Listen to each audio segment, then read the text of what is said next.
Part 5. A boy with a big red heart. The journey back to one's true self.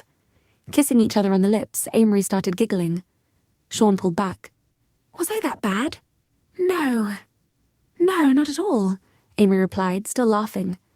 I was just thinking about how it would feel to kiss your lips. Oh. Sorry, shit. That sounds weird. Sean leaned in again, smiled, and said softly, Not at all. Can I ask you something? Amory said. Sean answered immediately, Yes. It's about the night you ran away, when I was about to touch your heart. Why did you leave? Amory asked gently. For the first time in a long time, Sean took out his big, broken red heart and showed it to Amory.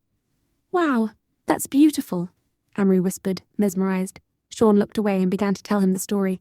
How he had broken his own heart when he was a child, out of carelessness and naivety. Though it had happened so long ago, the pain still lingered. Amory could hear the quiet regret woven through Sean's voice. Amory reached out and held Sean's hand. Listen, you were young. And look, it's still beautiful. No, Sean said. You don't understand. Something happened after I ran away that night.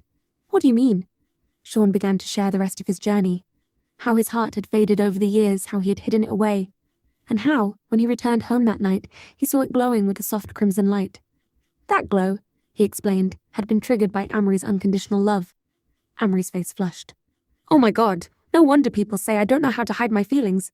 Sean smiled, then leaned in. No, don't you get it? It was you. You healed my broken, faded heart. It was your love. Pure, unconditional. I felt it. But I was too ashamed to show you my heart. Still, you somehow awakened something ancient in me. A love without judgment, without expectation. Just because your heart felt it. Although Sean's heart had returned to its color, the cracks were still visible. The seams, the stitches, the gaps between the pieces. He was still deeply embarrassed by it. But then, something miraculous began to happen again. As their lights intertwined, heart to heart, their colors turned to gold. A brilliant, warm golden light began to form, filling the spaces between the cracks in Sean's heart. It was like Kintsugi, the ancient Japanese art of repairing broken pottery with gold. Rather than hiding the damage, it honored it, celebrated it, made it part of the beauty. Sean broke down in tears. This was all he had ever wanted. To mend his broken heart. The years spent hiding, pretending, covering himself because of his pain had been so lonely.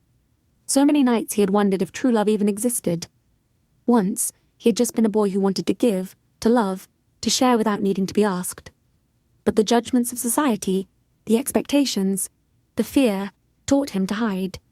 He had buried his feelings so deeply that he forgot who he was. Now, the pain of all that pretending, all that silence, finally came to light. Amory held him tightly. I saw you, he whispered. I saw you the very first day you walked into the shop. You can let it go now. You can be yourself. No more hiding. I'm here with you. For so long Sean had searched for love, but what he had buried deep within wasn't just his heart, it was his true self. And now he realized something profound. By mending his heart, he wasn't just finding the love he had always longed for. He was also finding the boy with the big red heart, the one who had loved deeply, unconditionally, and selflessly. And in the end, the true gift wasn't the love itself. It was the journey back to who he truly was.